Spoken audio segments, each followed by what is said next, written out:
Je m'appelle Sonia et j'ai 32 ans. Bientôt, je vais vivre le plus beau jour de ma vie. Je me marie. Mais mes parents ne seront pas présents pour assister à ce jour si important. Bonjour. Bonjour, comment ça va? Ça va, ça va. C'est la préparation aujourd'hui? Eh oui. On fait des essais? Le grand jour. Allez-y, installez-vous. Merci. Alors, qu'est-ce que vous aimeriez? On essaye de faire un chignon un petit peu lâche, si on arrive à avoir quelques mèches un peu tombantes. D'accord. Préparer son mariage et se retrouver un peu seul comme ça, là, sans sa famille, ça fait un petit pincement au cœur. Surtout qu'au final, ils sont vivants et ils auraient pu partager ce moment avec moi. Je me sens à la fois contente de me marier, de préparer ce mariage, et à la fois je le vis pas pleinement malgré tout, parce que la moindre préparation me ramène à la réalité où je suis un peu seule pour gérer tout ça. Donc ça fait un petit pincement au cœur quand même. En plus, vous avez une boucle très jolie qui se met vraiment très bien. C'est maintenant, quoi. Les moments à prendre et à partager, c'était maintenant, ce sera pas plus tard. Mais bon. Alors, est-ce que ça vous plaît comme ça? Super. Franchement, j'adore. Voilà, ça reste sobre et en même temps, c'est travaillé. C'est super. Ça vous gênerait de me prendre en photo, que je l'envoie à mes amis?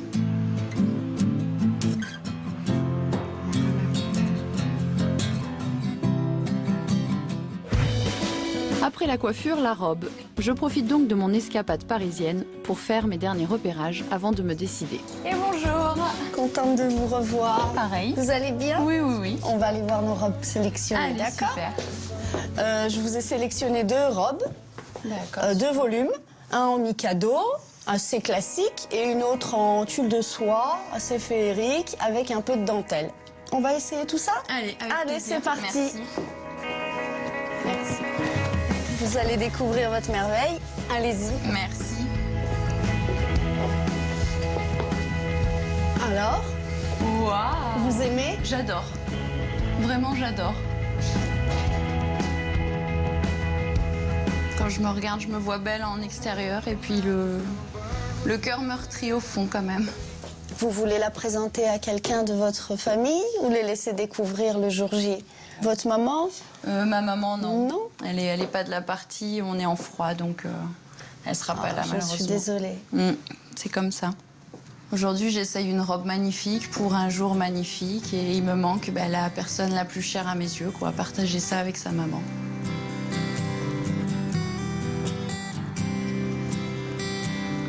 Ça fait mal. C'est du gâchis.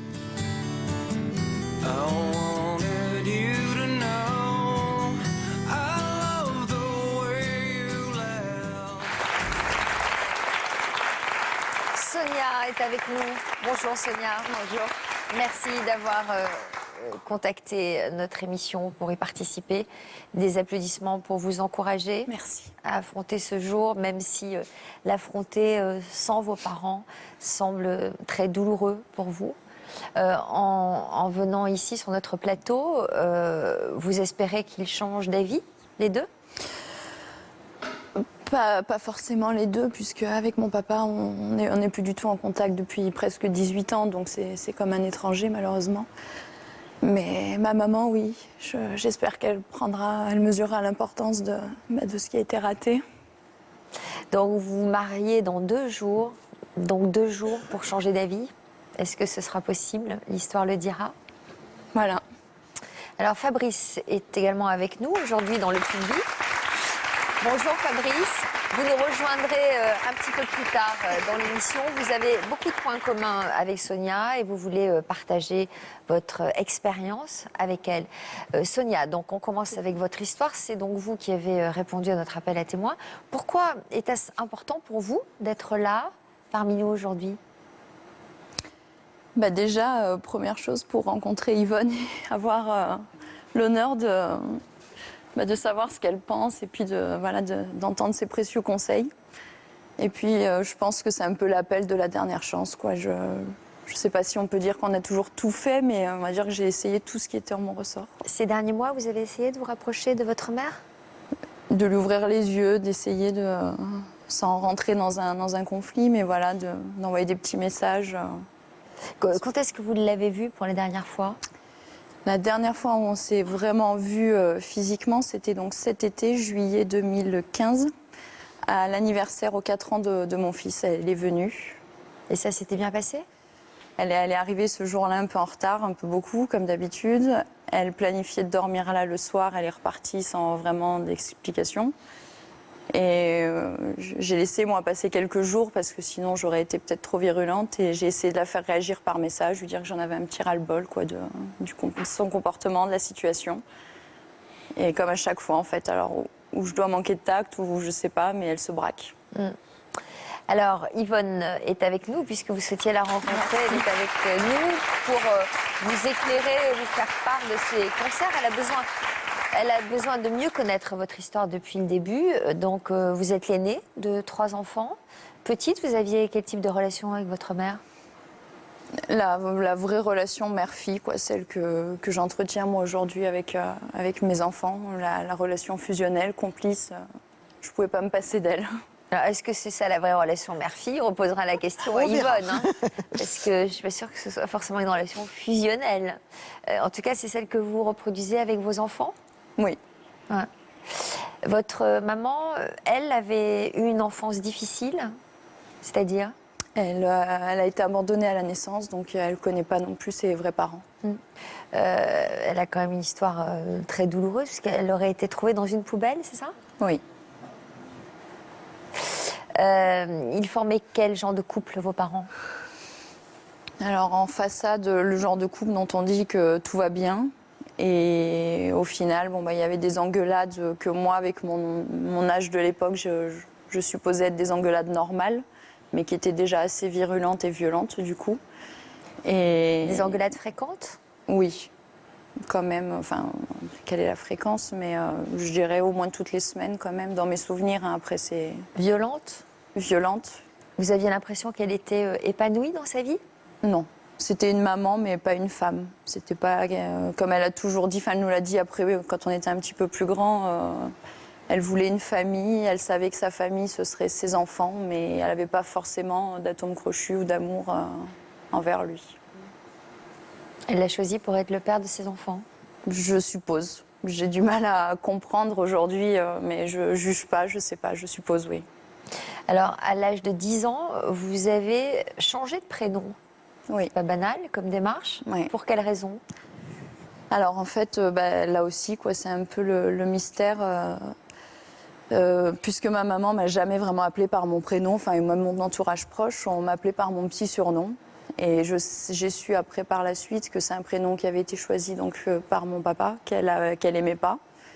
Et on a entrepris des démarches pour changer du coup ce prénom. Et c'est vous qui avez voulu? Ou c'est votre mère? C'est venu d'elle, puisque je pense qu'à cet âge-là, on n'a même pas conscience que ça puisse se faire au final. Donc je ne pense pas que j'ai demandé ça plus que ça. Et pour moi, mon prénom, c'était ce fameux petit nom de Ninou. Comment vous appeliez avant? Je n'arriverai pas à le dire. Je ne l'ai jamais reprononcé. Oh là là, c'est un prénom douloureux alors. Après, il a peut-être une histoire, mais je ne sais pas. Je ne sais pas d'où il est venu. Je vois aujourd'hui que je suis maman, l'importance que peut avoir le choix du prénom. Enfin, on en parle en couple, on fait des listes pendant 9 mois, on se met d'accord, il y a une histoire, il y a quelque chose. C'est vrai que je ne sais pas. Mais est-ce qu'il arrivait à vos parents de se disputer à propos de ce prénom? Pas à ma connaissance, non. Comment vous interprétez ces larmes soudaines? Je crois que le premier prénom était choisi par son papa, et de l'avoir comme ça transformé et éradiqué à l'âge de 10 ans, c'est déjà perturbant au niveau identitaire, et c'est une façon aussi de gommer complètement la trace de votre père. Et Les larmes, c'est en rapport avec votre père. J'ai perdu sa trace, donc j'ai perdu mon prénom. Et ça, c'est très douloureux. Donc c'est vrai que ça a une histoire. Parce que c'est Ninon. Ninou. Ça a un côté quand même très doux. Donc, qui était ce père, au fond? Il y a aussi là une interrogation qui fait remonter toutes les émotions, tous les pleurs. Il y a du non-dit derrière tout ça. Bon, en tout cas, c'est votre maman qui a voulu gommer un petit peu l'existence de votre père. Pourquoi? On verra plus tard. Et aujourd'hui, je me dis avec le recul, effectivement, c'est pas normal. Je n'ai aucune photo, je sais pas son histoire, sa vie, ses parents. C'est quand même 50% de moi au final. Et alors, quelques années plus tard, vous êtes allé encore plus loin en changeant là carrément de nom de famille. Oui. Là, c'est vous qui avez fait cette démarche? Alors là, c'est venu. Je crois que les démarches ont été entreprises. J'avais à peu près 14 ans. C'était un souhait puisqu'on vivait plus du coup avec notre papa, qui n'a fait aucune démarche particulière pour nous voir, nous élever. Je sais pas, avoir un droit de garde, quelque chose dans le genre. Et à ce moment-là, on était, je pense pas m'avancer en disant mon frère et ma sœur aussi dans le même cas. On était on idolâtrait notre maman, quoi. C'était la maman amour, la maman je surprotège mes enfants, je veux qu'ils manquent de rien. On faisait tous les sports possibles et inimaginables, toutes les activités. Enfin, je veux dire, on était dans des écoles privées, elle se saignait pour qu'on manque de rien.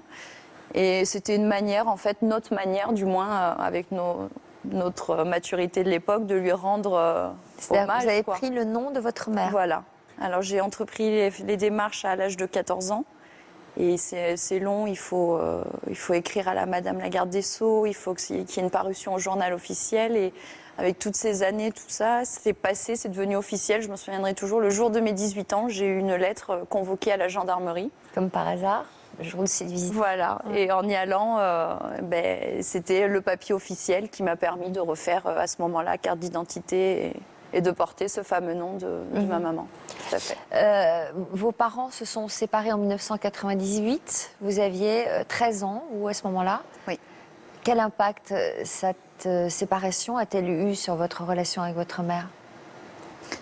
On est devenus du coup plus proches à ce moment-là. Enfin, on l'était déjà, mais c'est vrai qu'on avait conscience du coup de tout ce qu'elle faisait pour nous. Donc on essayait du moins, moi avec ma position d'aînée, d'être des enfants un peu modèles qui posent pas d'histoire. Je m'occupais de mon frère et ma sœur quand elle travaillait. Et à ce moment-là, elle cumulait 2 emplois pour s'en sortir et pour nous élever bien, quoi. Donc à partir de ce moment-là, vous ne voyez plus votre père? Non. Et pourtant, vous vous êtes un peu éloignées toutes les deux. On a du mal à comprendre pourquoi, alors que vous étiez très proches. C'est vrai. On a coupé les ponts 2 ans et demi, 3 ans à peu près. Comment vous en êtes arrivée là? Suite à la séparation avec mon papa, on a quitté la région annécienne d'où on était originaire pour aller vivre dans le sud à Montpellier. Et après, elle a eu une rupture sentimentale et à ce moment-là, elle est devenue, elle est tombée en dépression et suite à ça, elle a rencontré quelqu'un d'autre. Et là, c'était plus la même personne. Enfin, du moins, le dialogue entre nous passait pas. Je reconnaissais plus ma maman. Elle faisait des choses qu'elle aurait jamais faites avant. Enfin, là, c'est comme si tout d'un coup, peut-être, elle se retrouvait femme et il y avait plus la maman. Je sais pas. Et là, elle est sentie abandonnée alors que j'étais majeure et grande, mais. Elle était amoureuse peut-être de cet homme-là? Oui, c'est certainement, mais... Qu'est-ce qu'elle faisait, par exemple, qu'elle n'avait jamais fait avant?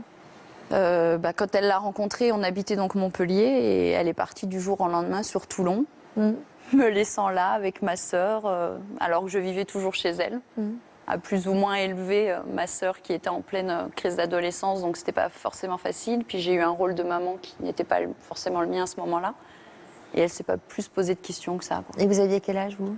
J'avais une 20aine d'années. Ouais. À ce moment-là, oui. Donc ça, vous ne l'avez pas encaissé. C'était pas la mère que vous connaissiez. Voilà, elle n'aurait jamais été capable de ça, quoi. Et vous n'étiez pas réjouie de la voir peut-être enfin heureuse avec un homme?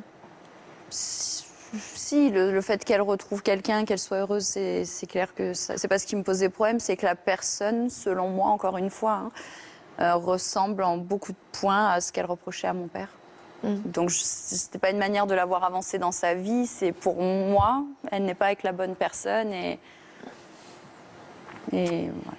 Donc vous avez fini par vous rabibocher 3 ans plus tard. Pourquoi? Qui a fait le premier pas? Alors à ce moment-là, moi je sortais d'une rupture sentimentale et la première vraiment dans ma vie. Et suite à une dépression de 6-7 mois, où donc j'étais seule sur Montpellier, j'ai suivi une thérapie, donc retour à la case départ, parler de ses parents. Et puis je me suis dit, c'est bête, au final, c'est peut-être la distance géographique qui nous éloigne. Il faudrait peut-être que j'ai plus rien qui me retient du coup à Montpellier à ce moment-là. Donc il faudrait peut-être que je franchisse le cap et je me rapproche d'elle. Donc j'ai vécu 3 semaines à peu près chez elle à Toulon. Et comment ça s'est passé? Comme finalement, un peu comme avant. Elle travaille beaucoup. Comme avant, c'est-à-dire fusionnel ou Elle travaillait vous énormément. n'avez pas vraiment réussi à vous rapprocher? Non, j'étais physiquement sous son toit, mais on ne se parlait pas plus. Elle était au travail du matin au soir. Elle était toujours avec son amoureux? Oui, toujours. Et bien dans sa relation avec lui? Bon, moi, je dirais non. Voilà, mais c'est mon avis, encore une fois. C'était conflictuel? Et voilà, des engueulades, oui. Après, ils sont encore ensemble, donc je suppose qu'elle se complaît dans cette relation aussi. Hein. Donc c'est que mon avis, encore une fois. Quelques mois plus tard, en juin 2010, vous avez rencontré Sylvain, donc votre futur mari. Et en octobre 2010, vous êtes tombée enceinte. Cette grossesse vous a rapproché avec votre mère ou au contraire Alors, au tout début, je dirais oui, au final. Elle était contente. Moi, je pensais, contente, voilà, que sa fille, qui était un bébé, devienne maman. Et j'ai très vite compris qu'elle était plus contente de devenir grand-mère que maman. Puisqu'à ce moment-là, voilà, il y a eu encore des épisodes fidèles à elle-même. En fait, il faut appeler peut-être 50 fois pour avoir une réponse à un appel, à un texto, et toujours déborder le travail. Alors que là, géographiquement, on était quand même dans la même ville. On ne se voyait pas plus. J'ai souvenir d'une petite anecdote. La première fête des mères où j'étais mère, puisque je portais mon enfant, donc en mai 2011, juste avant que j'accouche, il m'a fallu batailler pour avoir ma maman avec nous, pour qu'on l'invite au restaurant et fêter la fête des mères. Il a fallu que j'aille me justifier auprès de son amie, que je fasse des pieds des mains. C'était encore un combat. Alors que moi, ça me tenait à cœur. Je me dis, c'est la dernière fête des mères où vraiment, t'es encore la petite fille et pas tout à fait la maman. Et même ça, faut se lever tôt, quoi. C'est toute une histoire. C'est le cas de le dire. C'est le cas de le dire, effectivement. C'est vrai. Comment elle se comportait, votre mère, avec votre aîné? C'était son bébé, quoi. C'était. Alors autant physiquement, elle n'avait pas beaucoup de temps, toujours pareil. On devait peut-être se voir tous les mois et demi, alors qu'on était, je sais pas, 20 minutes l'une de l'autre. Et à côté de ça, pourri de cadeaux, de gâteaux, c'était la mamie gâteau, gaga. Donc quelque part, vous lui en vouliez d'être plus mamie que mère? Je peux pas lui en vouloir parce qu'au final, c'est sûr qu'en tant que mère aujourd'hui, je me dis à choisir, je préfère qu'eux aient la grand-mère idéale plutôt que moi, la maman idéale. Mais au final, pour moi, c'est comme si j'avais plus de maman, quoi. Elle est devenue grand-mère et moi, j'ai perdu ma mère alors que physiquement, elle est vivante. Comme si je suis une maman, donc j'ai plus de besoin de fille. Puis vous êtes tombée dans un engrenage de dépression, en fait, jusqu'à aller loin avec des idées noires. Et j'ai fini dans une clinique pendant une semaine. Il y avait votre mère ce jour-là? Non. Alors, il y avait mon futur mari, donc Sylvain. Elle est venue s'occuper des enfants en urgence puisque je me suis retrouvée embarquée par les pompiers. En fait, j'en avais marre. Je me sentais une mauvaise mère, du coup. Pas comprise par la mienne. Votre histoire, Sonia, est très touchante. C'est une histoire de 2 mères qui sont abandonnées. En vous écoutant, dans un premier temps, par rapport au prénom, on a l'impression que vous avez vécu le même parcours que votre mère, c'est-à-dire un parcours d'adoption. Parce que les changements de prénom, les changements de nom, c'est souvent au moment de l'adoption. Sans doute votre mère a été abandonnée, mais peut-être choisie, et donc adoptée. Donc il y a déjà en filigrane cette notion d'adoption, mais aussi d'abandon, mais majeur. C'est-à-dire que tour à tour, vous êtes à la fois la maman de votre mère, et votre mère veut être parfaite. Vous êtes l'aîné, votre destin était celui de sauver votre mère d'un destin abandonnique. Et aussi d'un destin où elle vit constamment des relations insécures. C'est-à-dire, je pense qu'elle choisit des relations conflictuelles, comme si elle avait besoin de ça pour vivre. Votre mère est en souffrance. Et vous avez fait aussi une dépression avec votre enfant. Vous dites que ma mère, c'est ce que j'ai de plus cher au monde. Donc au fond, il y a une grande inquiétude, une grande angoisse et un désir de la retrouver. Et en même temps, une quête de liberté parce qu'elle est trop pesante, parce qu'imprévisible. Vous dites que votre mère n'est jamais là au moment où vous l'attendez. Mais donc ça peut totalement se réparer parce que petite, votre mère a été parfaite, elle a travaillé, elle a fait en sorte de vous élever dans des conditions optimales. Donc je crois que ça, vous ne pouvez pas lui reprocher. Mais peut-être qu'elle n'a pas pu vous donner ce qu'elle n'a pas eu, à savoir peut-être un manque d'amour. Elle a cru vous donner de l'amour et elle vous a surprotégé d'une manière fusionnelle. Et ça, on ne peut pas lui en vouloir. Est-ce que ça vous parle ? Tout à fait, Yvonne. Donc, votre souffrance, vous êtes en manque de mère. Vous avez mal à votre mère. Vous êtes tous les deux en rapport en miroir, c'est-à-dire que vous aussi, vous souffrez d'un abandon. Vous attendez que votre mère fasse le premier pas. Et elle attend que vous la sollicitiez. Alors ça se répare comment ? Eh bien, ça se répare enfin par le dialogue et qu'on essaie de comprendre que vous êtes tous les deux dans une problématique abandonnique et c'est à vous de mettre un terme à cela pour vos enfants. Pardon ? C'est à elle de faire le premier pas ? Je comprends sa quête de liberté à Sonia, mais c'est aussi la maman qui est adulte. Je crois que derrière le discours de Sonia, Sonia demande à sa maman, « Maman, je t'en supplie, sois responsable, sois une mère, sois adulte. Je ne peux plus porter mes 2 enfants et toi en plus. » C'est tout à fait ça. Donc, reviens vers moi, mais sois adulte. Le fait d'être présente sur notre plateau aujourd'hui, c'est quand même un sacré premier pas, non ? C'est énorme. C'est énorme. C'est énorme. Elle regarde cette émission ? J'espère, en tout cas. Je sais qu'elle la regarde, si c'est le cas, en décalé, puisque en direct, elle ne pourra pas forcément, mais j'espère. Elle sait que vous êtes là aujourd'hui ? Oui, elle a été contactée par vos équipes. Oui, nous l'avons contactée au téléphone. Donc votre maman prétend que vous êtes responsable finalement de ces dissidences et de ces conflits. Elle dit que c'est vous qui avez provoqué la rupture. Donc... Comment vous réagissez à ça ? C'est, à mon sens, c'est encore une fois, ça n'engage que moi, mais je pense que c'est des gamineries, quoi. C'est à un moment donné, quand on a fait une bêtise, quand on est petit, casser quelque chose, on s'en fiche un peu de savoir si c'est le frère ou la sœur qui a commencé. Là, c'est un peu pareil. Alors, autant plus jeune, je rentrais peut-être dedans. J'étais peut-être méchante verbalement, c'est évident. Quand on est ado, quand on réfléchit pas. Autant depuis plusieurs années, notamment depuis la dépression, depuis le fait que je suis tombée un petit peu bas psychologiquement, m'a permis de remonter vraiment en ayant cet amour pour la vie, cette envie que tout se passe bien. Votre dépression vous a permis d'être vous-même, peut-être de trouver votre place. Alors, votre maman est au téléphone. Est-ce que vous voudriez lui parler ou vous voulez que je lui pose quelques questions ? Posez-lui des questions, je vais écouter déjà. Vous êtes d'accord pour qu'on parle avec elle ? Oui. Déjà, le fait qu'elle ait accepté... Oui, tout à fait. C'est quand même, là encore, un Tout pas. à fait, un Yvonne, grand c'est vous pas. qui l'avez convaincue ?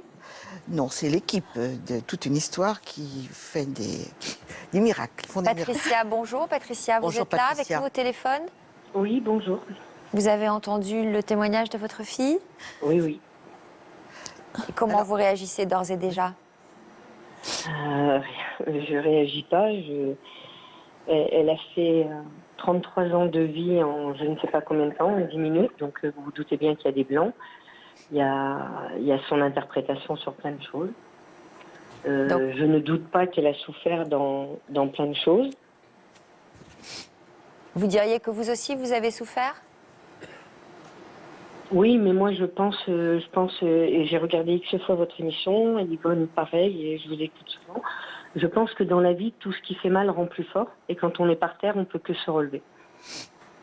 Après, elle a raison dans certaines choses, et elle a tort dans certaines choses, mais encore une fois, c'est son interprétation. On voit souvent les choses par rapport à soi.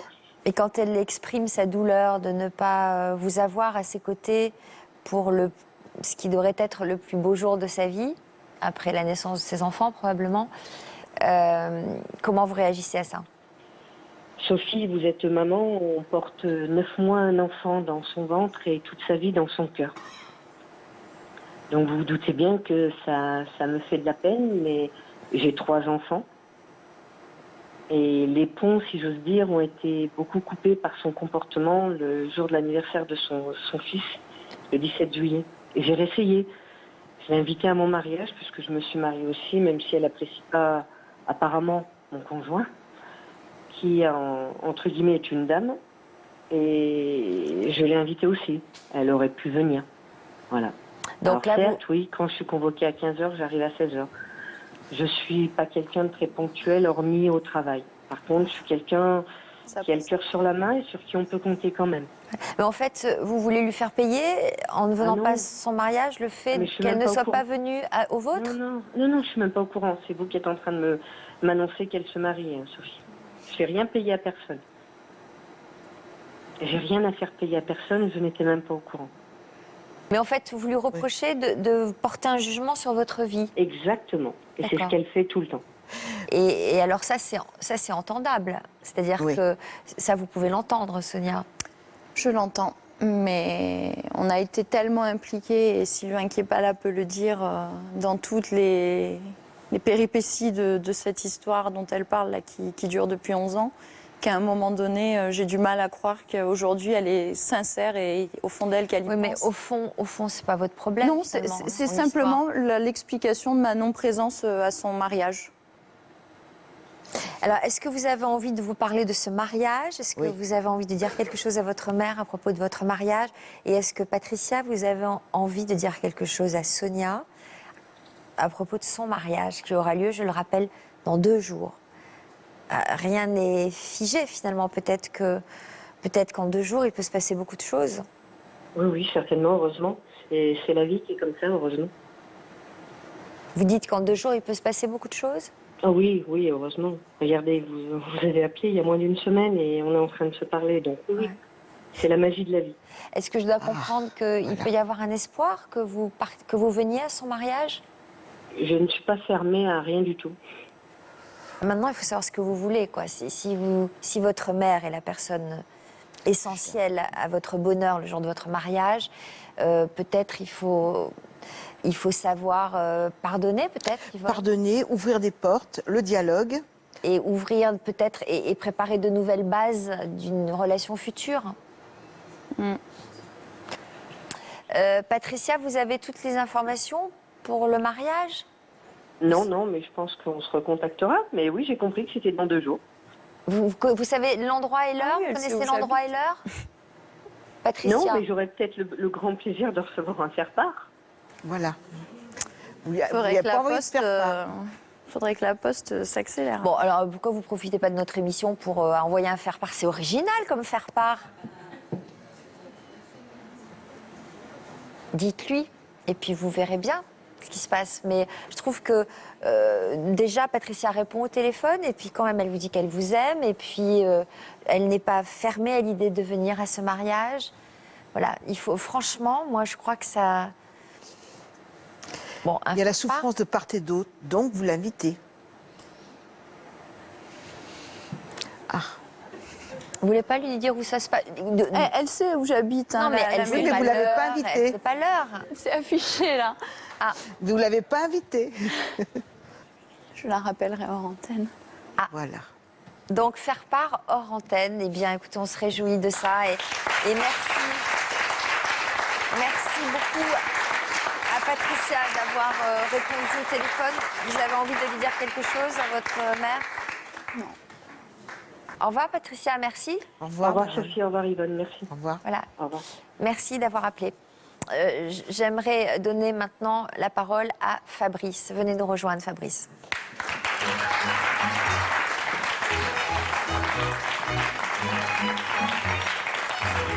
Bonjour. Fabrice, vous lui auriez conseillé quoi? Oh, des conseils, hein. Pour son mariage? C'est toujours très délicat de donner des conseils. C'est vrai. Toujours très délicat. Elle a une formidable occasion, là, je pense, de renouer avec sa maman, avec laquelle elle n'a pas rompu définitivement.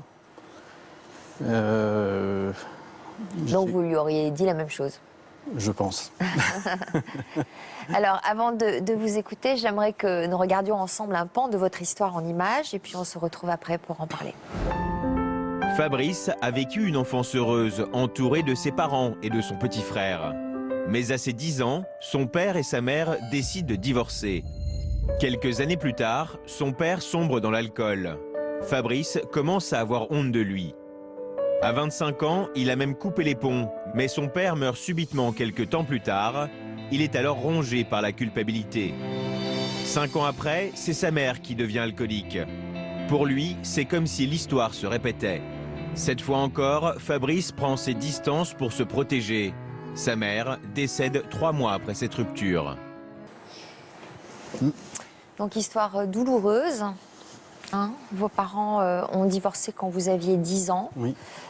Avant ce divorce, quel lien les unissait tous les deux? Un lien d'amour du côté de mon papa. Mon père aimait profondément ma mère. Ma mère a perdu son père prématurément, très jeune.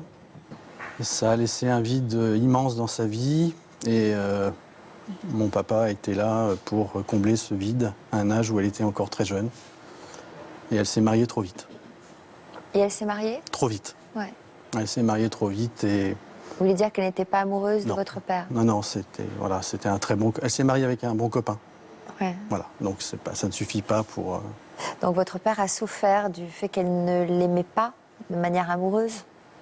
Il ne s'en est pas rendu compte tout de suite, hein, puisqu'il était totalement investi dans ce rôle de papa, de vouloir construire une famille. Lui-même avait souffert du divorce de ses parents. Et voilà, il avait mis toute son énergie à construire sa famille avec ma mère et puis ses enfants. Et à quel moment il s'en est rendu compte alors? Mais il s'en est rendu compte au moment où ma mère le trompait. Et vous vous en étiez rendu compte avant lui? Non, pas du tout. Non, pas du tout. Moi, j'avais 9 ans quand ça s'est passé, je me rends compte de rien. Donc en fait, votre mère est tombée amoureuse d'un autre homme? Absolument. Avec lequel elle a fait sa vie? Avec lequel elle a fait sa vie assez rapidement après le divorce de mes parents. Cet homme est venu vivre à la maison, à la place de mon père. Waouh! Ça, c'est difficile à accepter? Eh bien, curieusement, non. Curieusement, non, parce qu'il y a eu... il y avait un grand vide qui a été laissé par son départ. Vous gardiez des contacts avec lui après son départ? Vous savez, divorcer dans les années 70, pour un homme, c'était très compliqué. Très, très compliqué. Il n'avait quasiment aucun droit. Juste un droit de visite, je crois, un week-end par mois. Enfin, ça, c'était la loi. Et puis, en théorie, ça s'est passé très différemment. Donc, il a souffert énormément, j'imagine. Oh, oui. C'était l'amour de sa vie qui... Voilà, il y a des divorces dont on ne se remet jamais. Et c'est ce qui est arrivé à mon père. Et voilà, Et alors, vous étiez comment chez vous avec cet autre homme? Ça se passait plutôt pas mal? Oui, on avait de bons rapports. C'est une personne qui est toujours vivante, qui a 82 ans aujourd'hui, et avec laquelle j'ai quasiment plus aucun rapport. Et un rapport d'admiration parce qu'il avait une très forte personnalité, très très forte personnalité. Et il a pris la place du père. Ouais. Mais la cohabitation avec ma mère s'est très mal passée. Ils nous ont fait vivre un enfer à mon frère et à moi pendant toutes les années où on a vécu ensemble. Ils avaient un rapport conflictuel? C'était Richard Burton et Liz Taylor, quoi, voilà. Donc, une relation passionnelle? Passionnelle, destructrice, toxique. Bon. Donc, pendant les 23 ans qu'a duré leur vie commune, ils se sont séparés 3 fois. Voilà, et moi j'ai vécu 2 autres séparations. J'ai vécu le divorce de mes parents et j'ai vécu 2 autres séparations aussi. Donc j'ai vécu 3 divorces. Quoi. Donc c'était très instable. Pour grandir, c'est pas super facile. D'accord. Et ils se retrouvaient combien de temps après s'être séparés? 2-3 ans. Tous les 2-3 ans, oui. Et à nouveau, ils se reséparaient? Voilà. Voilà. Donc, une vie très, très, très instable que j'ai connue pendant une dizaine d'années jusqu'à ce que je rencontre ma future femme et qui m'a permis de me sortir de ce bourbier familial. Voilà. Et jusque-là, vous n'aviez aucun contact avec votre père biologique? Si, on se voyait, mais de temps en temps. Malheureusement, mon père a disparu de la circulation petit à petit. Lui aussi est tombé dans l'alcool, lui aussi est tombé dans le tabagisme également. Il a perdu la spirale classique. Il a perdu son travail, il a perdu sa position sociale et c'est devenu l'ombre de lui-même en 4-5 ans. Voilà, donc difficile d'avoir des relations stables avec un papa comme ça. Donc finalement, vous avez préféré vous éloigner que de souffrir en le voyant se dégrader? Alors, pas tout de suite. Pas tout de suite. Jusqu'à l'âge de 17-18 ans, j'ai fait plusieurs tentatives pour rester au contact de mon père, puisque c'était mon beau-père d'ailleurs qui m'incitait à maintenir ce lien, très important.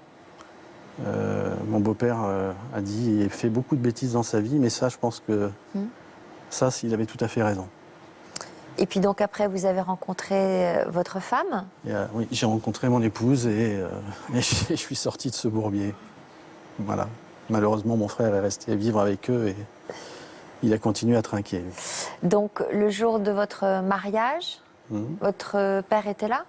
Pour vous, c'était inimaginable de vous marier sans lui? C'était difficile. C'était difficile. Ça faisait déjà assez longtemps qu'on ne se voyait pas. J'ai vu la perspective de mon mariage arriver. Ça faisait combien d'années que vous ne l'aviez pas vu? Ça faisait à peu près 3 ans.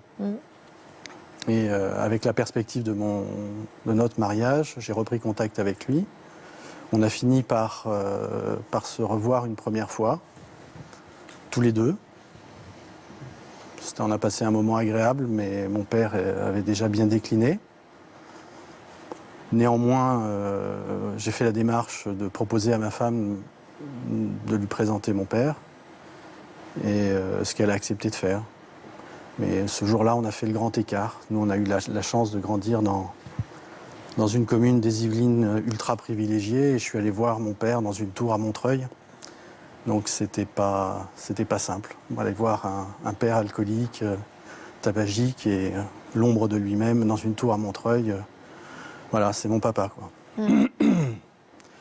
Et ça s'est bien passé. Ça s'est bien passé parce qu'il a fait beaucoup d'efforts ce jour-là. Et il est venu à votre mariage? Non, il n'est pas venu à mon mariage. Je ne l'ai pas invité. Vous ne l'aviez pas invité? Non. À cause de son état? En fait, suite à cette entrevue, quelques mois avant notre mariage, j'ai reçu un appel de la compagne de mon père, me disant qu'elle avait cru nécessaire de m'appeler, compte tenu de son état de déchéance avancée. Il venait de se faire hospitaliser une nouvelle fois, de force.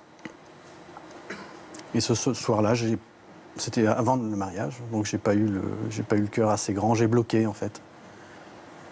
Mais on s'ampute un membre, on s'ampute une jambe. En fait, quand une jambe, on a 2 racines un peu. Voilà, on a deux racines, le père, la mère. Et quand on s'ampute d'une jambe, on s'enlève une chance énorme de grandir et d'évoluer correctement. Donc, si mon expérience vécue peut te servir à quelque chose, pense à cette image de l'amputation qui fait que, au-delà du fait que c'est très douloureux, ça va t'empêcher de grandir, de devenir la femme que tu as envie d'être, la maman que tu veux être, et la fille que tu souhaites continuer à être pour ta maman. Parce que finalement, ce blocage vous a empêché de vivre par la suite? Il m'a aidé dans un premier temps. Il m'a aidé dans un premier temps parce que c'est comme si j'avais une jambe malade. Donc les animaux blessés dans la nature, quand ils ont une jambe malade, il y en a qui ont la force de s'amputer de leurs membres. Bon, c'est une image un peu dure, mais voilà, elle me parle. Et problème, c'est que 5 ans après votre mariage, vous avez appris une nouvelle qui vous a bouleversé. Oui, 7 ans après, en fait. 7 ans après. En 7 ans, vous n'aviez pas cherché à le revoir? Bah, j'y pensais souvent. J'y pensais souvent. Vous aviez honte? Bien sûr. Bien sûr. Bien sûr, j'avais honte de la déchéance Voilà, de mon c'est père, ça. bien sûr. C'est plus une mise à l'écart. Vous ne vouliez pas voir le spectacle de la déchéance. Vous vouliez garder de votre père une image de père et pas d'un être en déchéance. Vous n'avez pas pu à faire la distinction entre le père que j'aime toujours et celui qu'il est devenu. Sans doute. J'ai encore un peu de boulot sur le sujet à faire pour voir les choses. À la fois, façon vous êtes très claire. protégé et Ouais. en même temps, vous ne l'assumiez pas, quoi. Il y a un peu des deux. Oui, j'assumais pas, d'autant plus qu'à la maison, on avait une vie extrêmement aisée, normative. Ma belle famille est une famille aisée, très, très normative. Ce père déchu faisait tâche dans le décor. Ah, c'est ça. C'est cru de dire les choses de cette façon, mais quelque part, c'est ça. Oui. Et j'ai pas eu le cœur assez grand pour aller au-delà de ce que j'ai pas été capable de faire plus à ce moment-là. Et donc, quand vous avez appris 7 ans après son décès, Oui, alors j'ai appris son décès avec une intuition. Je sentais qu'il s'était passé quelque chose. Cette intuition, je l'avais eue depuis le début de l'été. Et puis, les vacances sont passées. Et puis, un mois d'octobre, de quelle année, je ne sais plus. Les idées s'embrouillent un petit peu. L'année de sa mort, donc 95. J'ai pris la décision un petit matin d'aller prendre la voiture et d'aller au domicile de là où habitaient ses parents. les parents de votre père? Oui. Et là... Pourquoi il y avait habité? Oui, il y avait habité assez longtemps avec sa maman jusqu'à ce qu'elle décède, et puis après avec son frère. Donc c'était une espèce de point de ralliement, cette petite maison en Seine-et-Marne. Et voilà, je me suis rendu dans cette petite maison en Seine-et-Marne, et là, le monde m'est tombé sur la tête en 5 minutes, puisque en ouvrant la porte, en sonnant à la porte de cette petite maison, j'ai appris 4 morts successives en 5 minutes. La personne qui a ouvert la porte était la dernière compagne du frère de mon père, qui habitait cette petite maison. J'ai appris la mort de mon père, j'ai appris la mort de mon oncle, et j'ai appris la mort de mon cousin Germain, et la mort de la compagne de mon père. Tous, voilà. Et là, vous vous êtes dit quoi? Mais il a fallu que... J'ai mis beaucoup de temps à me relever. Je me suis assis et j'ai mis beaucoup de temps à me relever. Vous vous en êtes voulu? A posteriori, oui, bien sûr. Là, j'ai fait connaissance avec un mal qui vous ronge, qui s'appelle la culpabilité. Ça va beaucoup mieux aujourd'hui, mais le sentiment de ne pas avoir tout fait. Et puis revoir son père en dessous d'une dalle en marbre, c'est pas terrible. Et les relations avec votre mère? Les relations avec ma mère à cette époque-là étaient correctes. On a toujours eu des relations un peu orageuses. Ma mère avait une personnalité très forte. C'était une personne aussi attachante que détestable. Et il est arrivé à ma mère la même chose qu'à mon père 1 an après le décès de mon père. La même chose, c'est-à-dire? C'est-à-dire que mon beau-père l'a quitté définitivement en 1996. Et ça a été son tour de dégringoler. Voilà. Tentative de suicide, alcoolisme, hystérie, à laquelle il a fallu que j'essaye de faire face, de la façon dont je pouvais, avec l'aide de mon frère qui était encore vivant à cette époque-là. Et en fait, c'est la culpabilité que je nourrissais vis-à-vis de mon père qui m'a aidé à accompagner le plus longtemps possible ma mère. En ça a été utile. Donc, Et puis, elle est décédée, elle aussi? Elle est décédée en 2009. Elle est décédée en 2009, voilà, après avoir été... Comment vous avez vécu son décès? Comme... Ça peut surprendre, mais comme une libération. Pourquoi? Comme une libération parce que ces 13 ans, de 96-2009, que j'ai vécu à essayer de soutenir ma mère, ça a été un enfer. Tu parlais tout à l'heure, Sonia, de rupture séquentielle avec ta maman. J'ai connu ça tout le temps, pendant 13 ans, jusqu'à 3 mois avant sa mort, une dernière fois. C'était au mois d'octobre ou novembre 2008. Et 3 mois avant sa mort, j'ai décidé de rompre définitivement les ponts avec elle. J'étais en train de couler avec elle. Hein. Donc j'ai décidé d'arrêter. À chaque fois, c'est vous qui reveniez vers elle? Il y a eu un peu des deux. Je pense qu'il y avait un peu des deux. En quoi ça vous a nui dans votre vie d'homme, d'époux, de père peut-être? Tout ça? Déjà, ça m'a beaucoup nui professionnellement.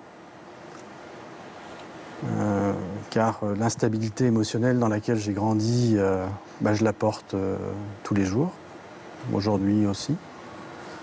Ça commence à aller un petit peu mieux, mais c'est toujours pas ça. Quand on est instable émotionnellement, travailler dans une entreprise privée, c'est très difficile. Donc je n'ai jamais fait carrière.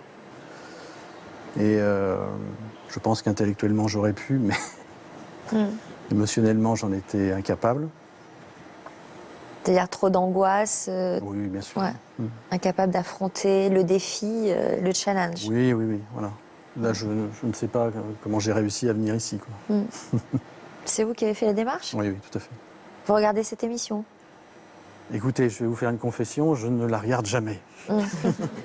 Et pourquoi vous avez fait cette démarche? Et puis, il y a 2 semaines, j'étais en train de manger tardivement. Je regardais le journal d'Élise Lucet. Et puis, bien sûr, je tombe sur toute une histoire. Et puis là, il y a le témoignage de cet ancien prisonnier que vous avez reçu là, il y a quelques temps, qui m'a scotché. Donc j'ai regardé l'émission jusqu'au bout. En même temps que je regardais l'émission, je suis allé sur mon smartphone, je suis allé sur le site de votre émission, et puis j'ai vu appel à témoins sur une prochaine émission dont le sujet est celui d'aujourd'hui. Donc je me suis dit, tiens, j'ai peut-être quelque chose à raconter. Donc on peut applaudir.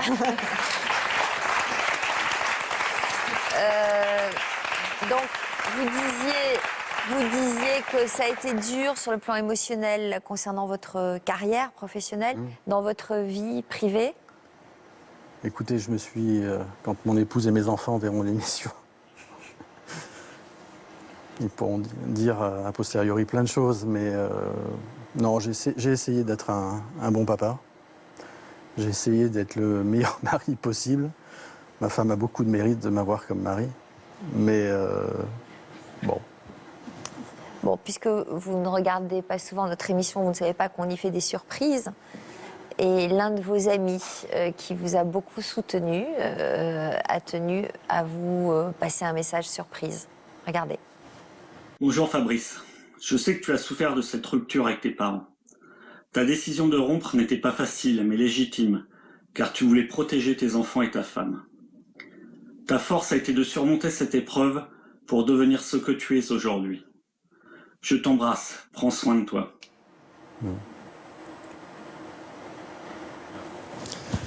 Qui est Olivier? Olivier, c'est l'ami infaillible. J'ai la chance d'en avoir un. J'ai plusieurs amis autour de moi, j'ai cette chance. Mais j'ai un ami que je ne vois pas souvent. Olivier, je ne le vois pas souvent.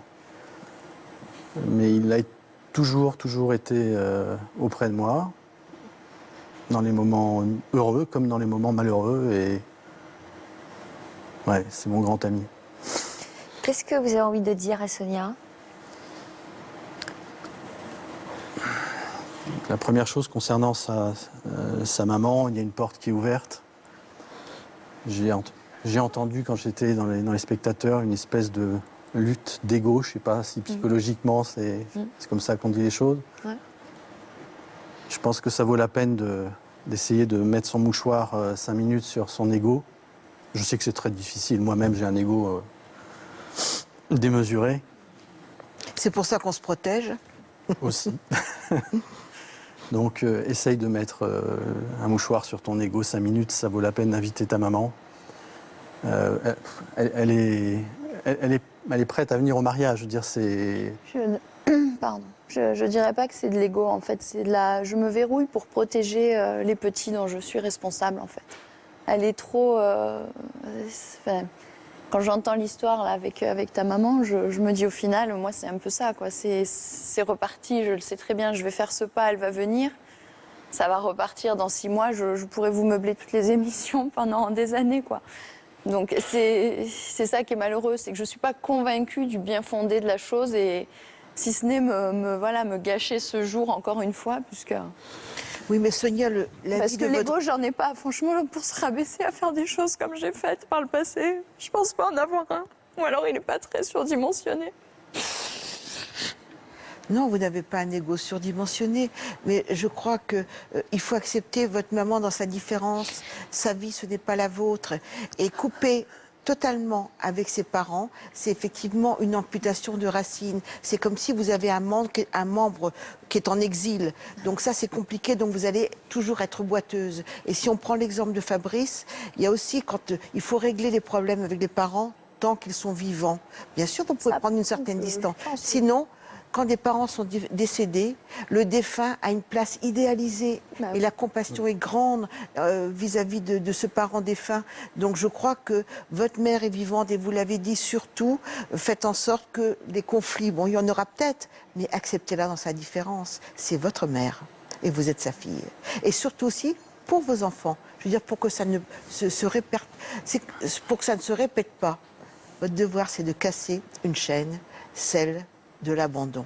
Arrêtez d'être envahi par un sentiment anxiogène et dépressif par rapport à l'abandon. Merci.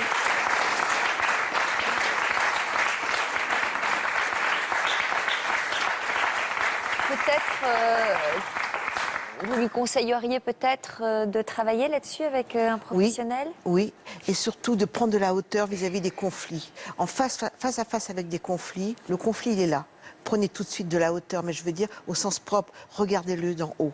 Et c'est ce que vous avez fait dans notre émission. Merci Yvonne.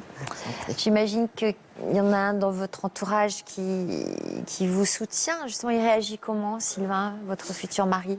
Qu'est-ce qu'il vous conseille, lui ? Il vous dit quoi ? Ben justement, en fait, il est un peu dans ton cas, du coup, puisqu'il a plus ses parents. Et au début, il a été très tolérant. Il avait même plus ou moins le même discours, puisque lui a perdu son papa au moment où, dans ses thérapies, il commençait à avancer, entrevoir l'hypothèse de lui rouvrir une porte. Donc après, le temps a fait son œuvre et il n'a pas eu le temps matériel de le faire. Et malgré tout, pour avoir pratiqué ma famille et les avoir côtoyés de plus ou moins près, on sait aujourd'hui tous les deux qu'on n'est plus tranquille de ne plus les avoir dans nos vies. C'est malheureux, mais c'est un constat. Alors pour lui, c'est peut-être plus facile, puisque ça le touche moins en plein cœur que moi, forcément, c'est moins viscéral. Mais c'est vrai qu'on a moins de soucis malgré tout. Ouais, le problème, c'est qu'il y a un paradoxe dans ce que vous dites, parce que vous dites on n'est plus tranquille, mais vous souffrez quoi, terriblement. Vous êtes malheureuse de ça. Je souffre de continuer quoi, toutes ces histoires. Je te parle, je te parle pas. Mais rouvrir une porte, je sais que dans 6 mois, c'est rebelote. Parce que c'est toujours la même qui est en thérapie. C'est dans cette famille, c'est moi. C'est moi qui ai un problème. C'est moi qui dis pas, qui tourne pas rond. Mais la personne qui a été abandonnée et qui ne va pas bien depuis toute sa vie, à ma connaissance, elle ne fait pas de travail. Elle veut ouvrir des portes, saisir la brèche. C'était par exemple me tenir au courant que ma sœur a accouché cet été. C'était déjà une ouverture, elle ne l'a pas fait avec son regard de maman, d'adulte. Donc elle entretient malgré tout ça. Donc après... Bon... Oui, mais vous voyez, dans les deux cas, je crois qu'elle vous fait porter d'une façon projective sa propre souffrance, comme Fabrice a porté la souffrance de sa maman. Donc vous êtes mal parce que vous avez hérité de cette patate chaude qu'on vous a refilée. Mais faites en sorte de la libérer, cette patate. Elle ne vous appartient pas. C'est là que démarre finalement ce sentiment de liberté, ce fait d'être alignés ensemble. C'est-à-dire, ça ne vous appartient pas. Et comment on se libère d'une patate chaude? Eh ben, c'est-à-dire qu'on redonne à la personne qui la possède, finalement, c'est elle qui a cette problématique. Et il ne faut pas accuser l'autre. Dès qu'on accuse l'autre de maux divers, eh bien, il faut tout de suite se regarder qui porte cette problématique. Donc, la problématique, eh ben, elle est variable.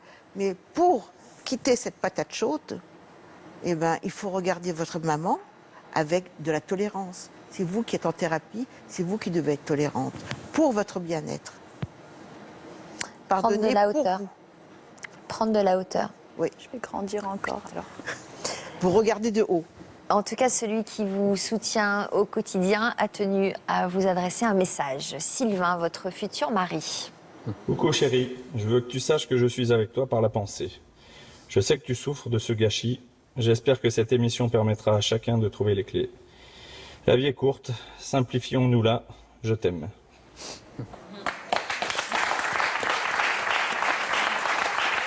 Bon, en tout cas, Sonia, nos téléspectateurs pourront vous retrouver cet après-midi sur le chat de Toute une histoire. Ils pourront vous poser toutes leurs questions, car nous avons un chat aussi, en plus, Fabrice.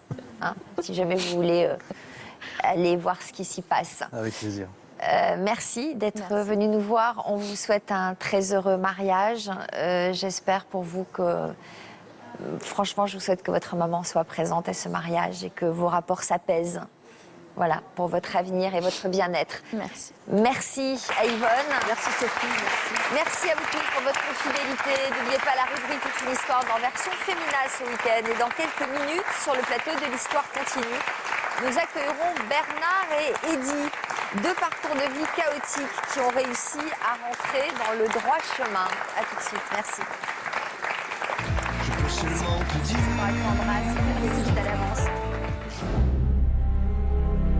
Certains téléspectateurs n'ont pas compris que l'on puisse donner la parole à d'anciens repris de justice. Bernard était l'un de ces gangsters repentis et dans un instant, vous assisterez à son droit de réponse.